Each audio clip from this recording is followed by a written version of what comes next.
Welcome back, all of you brewers, distillers, hobbyists. Oh, this is the perfect place for you to be if you're interested in this hobby. Whether you are a beginner or whether you're a novice or even experts, none of us know everything, and we utilize the community in this channel to get all of that information that we possibly can. So I welcome you and I appreciate each and every one of you. Now, I thought it was time for us to have a frank discussion. And that's what I'm here for today. I mean, there's no particular topic except thumpers, but let's have that discussion. Now, something I don't normally do is have a drink while we're doing it, but this is just purely a discussion. So if you would, crack open your own drink. Hats off to you. Let's have, well, I've got George's Saddleman's Cut here.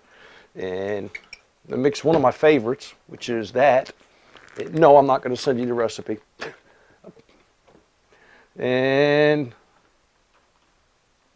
awesome whiskey sour. Now, I had a discussion on the phone today, one like I've had many times, with a gentleman named Bill. And we discussed everything from proof to operations to the process. And there is this underlying issue that I want to share, and it's about thumpers. Now, I have no particular druthers except that I don't use them, so call me biased, but call me biased for a good reason. It's based on experience and understanding, in my opinion. Now, there is a population out here in our viewing community that finds thumpers to be amazing pieces of equipment, and my hat's off to you, and I say, please keep doing what you're doing. But there's too many of us that get wrapped into the mystique or the tradition of a thumper and the challenges that brings. You with me so far? Okay. Now, I'm not saying that you cannot use a thumper. You absolutely can. But I need you to understand a few things about that first, and then I'll just ask you to work with me. I work with you all the time. I'll answer your emails, your comments, and your phone calls. All I ask is that you work with me for just a second. If I have a still, and I'm going to draw this here, just a rudimentary still, and you'll see here, this is still, and of course we'll have an arm that comes out of here of some sort that goes into our thumper. Thumper is normally 1/3 the size of the still itself. This tube will go all the way to the bottom, okay, because that's where you want your vapors to come out, because you're going to use this heat to heat this. All right, problem number one. All right. And then your second exit port will go here into your worm, and then it will drip out there. Okay? So we understand how a thumper, now this is just a rudimentary design of a thumper. Now, the purpose of a thumper, let's go back into history. When we were running stills, 300-400 gallon stills, some even larger than that out in the backwoods, we used a lot of logs or coal, and they used fire. Well, that fire is really difficult to regulate. I mean, how many logs does it take to increase the temperature by 3 degrees? Duh. You know, how many logs you got to pull off of there to drop the temperature 3 degrees? Duh. So the thumper was designed in order to be able to control temperature, because you've got to get this puppy pretty darn hot in order to heat this. So you see, the energy that goes into it is really phenomenal. I mean, there's more than twice the amount of energy that you have to put into the kettle in order to heat this. Now you're going to ask, George, well, can you just heat this too? Well, yeah, but then why would you do that? Why don't you just put it all in one place then? You see where I'm getting? Okay. Now, the design of a thumper, and you always fill this about 2/3. and you fill it with an alcoholic base of some sort. A lot of people put tails in it. That's another topic in itself, because I refuse to use tails over again because it just makes my shine taste like tails. Why would I put tails in a good batch? If I'm trying to squeak out that extra 2 or 3%, this is not a hobby any longer. You follow that? Okay. Let's use this example. Let's say this is 5 gallons. It's a 5-gallon still. And we've used this example before. So in 5 gallons, if I have a 20% ABV, and I'm just going to use that as an example, 20%, because it's easy to work with, what would that equal? How much alcohol would I get out of that 5 gallons? You would get 1 gallon. I'm doing good writing. Okay, you get 1 gallon. All right? Now let's say I took that 5 gallons, I put 4 of it in here, and I put 1 of it in here. I still got the 5 gallons, right? For sake of argument. Still got 20%, right? What am I expecting? Since I'm using a thumper now, how much alcohol do you think I'm going to get out of here? 1 gallon. You can't make more alcohol with a thumper. All you can do is separate more alcohol.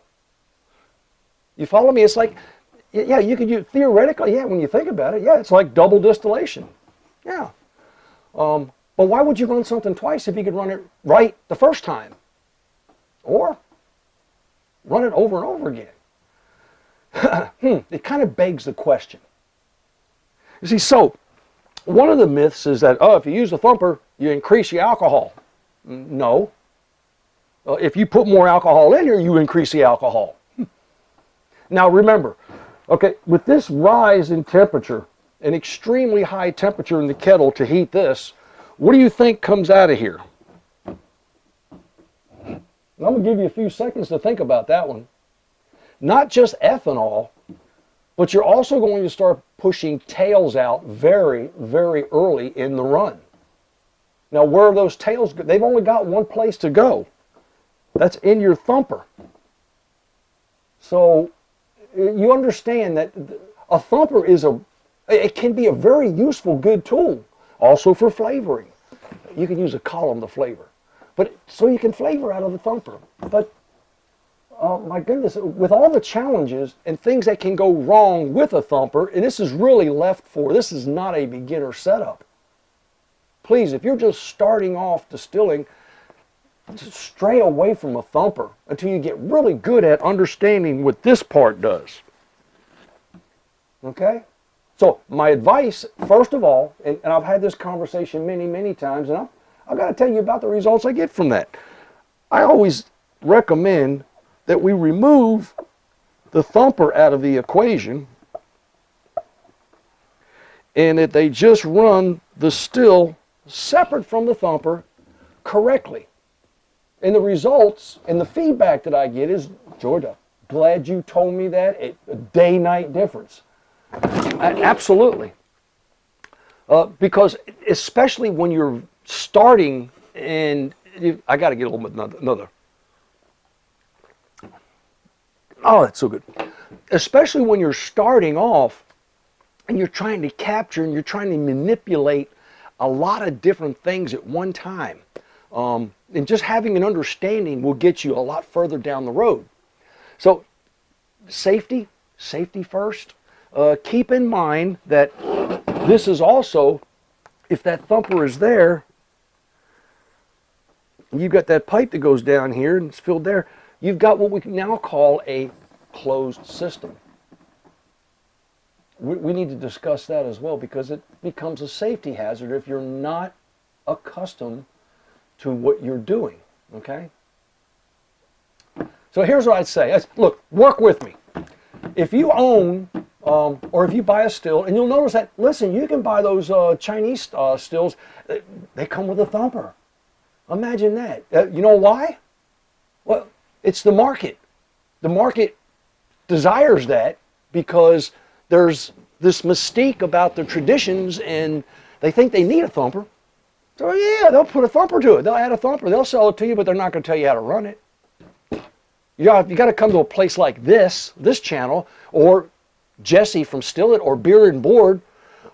You've got to go somewhere else and make sure you check your sources, because there's a lot of misunderstanding. So, yeah, you can buy these everywhere, in a lot of places. To be honest, again, a thumper is a good item to have it to manipulate if you know how to manipulate it. If you don't, if you're not an advanced distiller, my recommendation is to stay away from it. Now, here's the danger that we have. All right, when you've got a thumper in your mix, okay. First of all, a still is an open system. Okay, right here. We're going to take the thumper out of here. There we go. We're going to connect these two together. You see, a still is an open system. There is no back pressure. There's no, it goes up through the tube, it goes down through that tube, it is open right there to the atmosphere. So it's open. You should not develop any measurable or out of the ordinary pressure except for the pressure developed by temperature, maybe a PSI or two, inside your kettle. And that's as that vapor is flowing out. That's all you'll have. Now, once you add a thumper in here,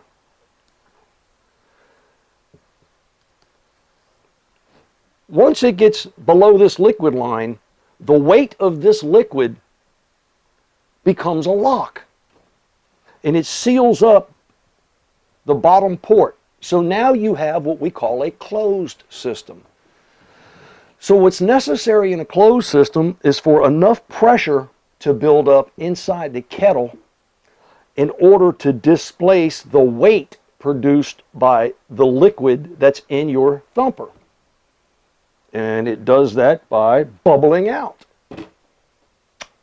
So remember now, what you have now, here's, because I'm big on safety, the issue you have with this kind of a setup is you've got all three things that you need. You got a volatile substance, ethanol. If you're using flame, you definitely got fire, and you've got pressure. The three things you need for an explosion. Now with an open system, you've taken away one of those items that are necessary for an explosion, which is pressure. So now all you've got is the potential for fire.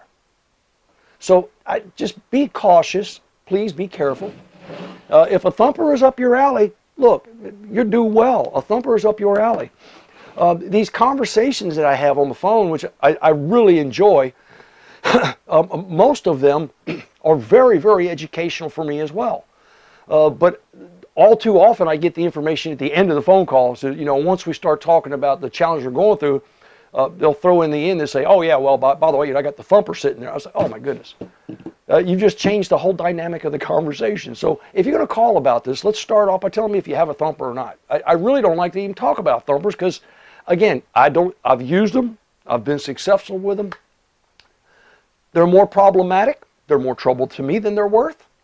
I can do just as well with my column still or just a standard old pot still than anybody will ever do with a thumper, because I do fully understand that process. And I know you do too. So just make your choice. Now, here's what I'd offer.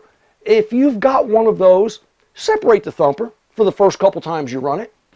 Get a feel for it. You'd be, it makes distilling so much more enjoyable. Once you finish that, and you've done that a few times and you really, really got it down pat, hey, add the thumper back. Give that a try. My suspicion is that you'll shortly thereafter either develop the technique for using a thumper, or you'll just separate that thumper altogether. You go, yeah, I'm good like this. And again, buyer beware. Yep, thumpers are offered. Or they're not necessary. But they're there. Slobber boxes were designed to rescue or to address the puking still, because the still was so darn hot it would puke, and the slobber box would capture that. So what you don't have that problem now. Why would you use a slobber box? My goodness, you see, it's tradition. I love the tradition. I love the history. But sometimes you have to break away from some of the purposes. You know, as you know, we were growing up, and you're like, by golly, I still cut the turkey in half and put it in the oven. Because my grandmother used to do that, and then my mother did that, and so that's the way it's done. Well, believe it or not, they cut the turkey in half a long time ago because the ovens were really small. As the ovens got larger, well, they continued to cut the turkey in half because that's just the way that's tradition. Tradition. You no longer have to do that. Does that make sense? See, I like using analogies as well, if I can. So, that kind of brings us to this point. If you're running a still and you're having a challenge with proof, remember that we already know that what we can potentially draw from the ABV of our wash. We kind of know what we're going to get in volume. But when it comes to strength, see, this has nothing to do with strength. This has everything to do with volume, the amount. The strength of your run has everything to do with your process.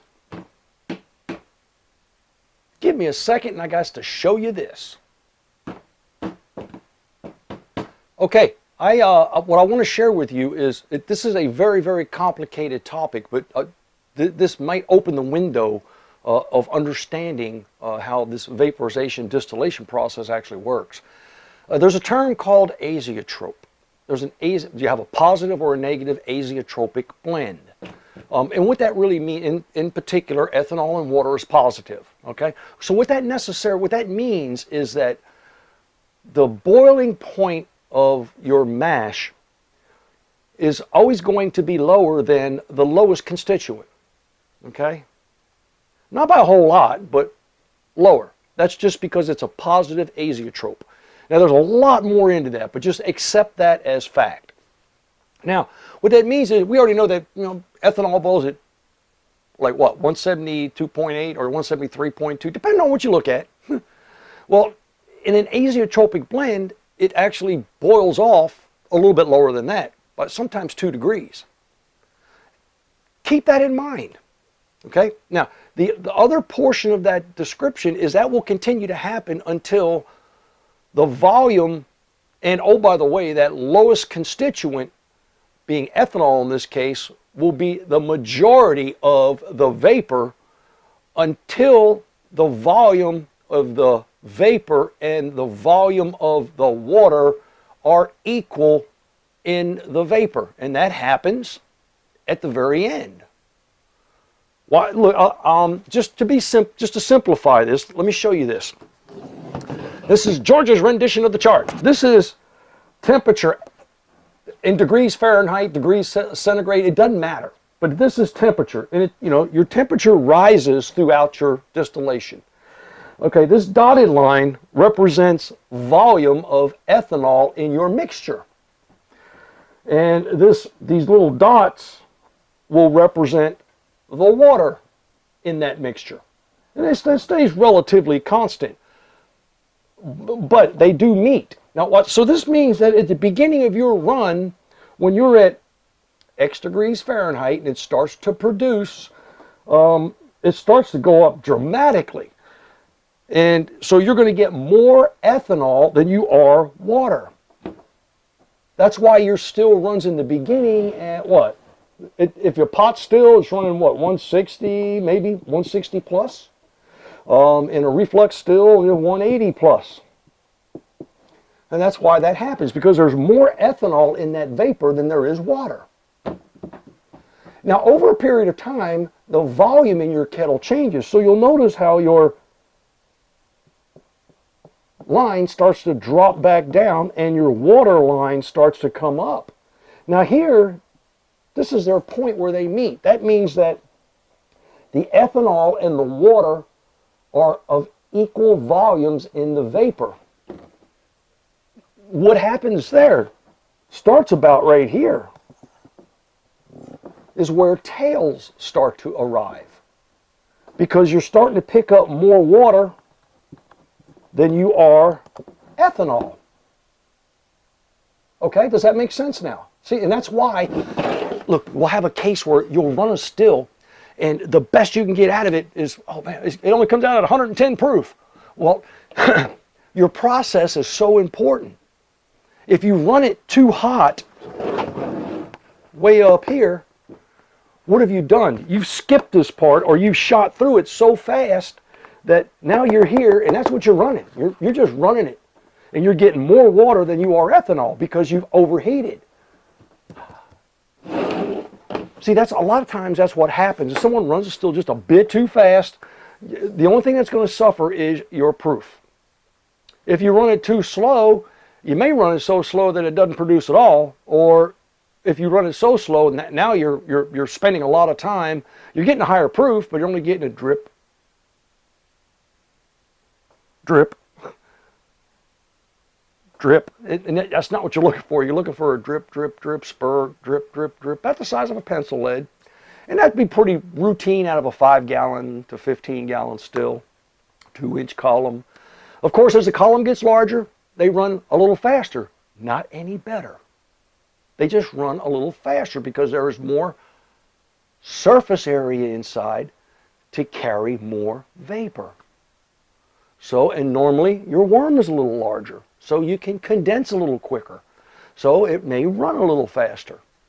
But these are the simple aspects of the science behind distilling that will open up the doors for you and set you free. If your proof is suffering, look at your process. Don't look at your mash. At the very end, I'll tell you what, you could take a 5% alcohol by volume mash and a 20% alcohol by volume mash. Trust me, you'll get 160 proof in a pot still for the 20%, and you'll get 160 proof out of the 5% alcohol by volume. But how is that? Because they're different volumes. Well, yeah, because volume has nothing to do with proof. You see? You get the same proof, you just get less of it. Oh. Look, I appreciate you listening to me today. I had to get that off my chest and share that with everybody. So again, if you are a thumper lover, stick with it. You're doing great. If you're having challenges with that thumper, disconnect it. Run your still straight until you get really, really good at it, and then add your thumper back in. You might be surprised. So until next time, first, thank you, Bill, for the conversation. And oh, by the way, Shay, yes, my little friend out in Scotland, I'll see you again next year. Happy distilling.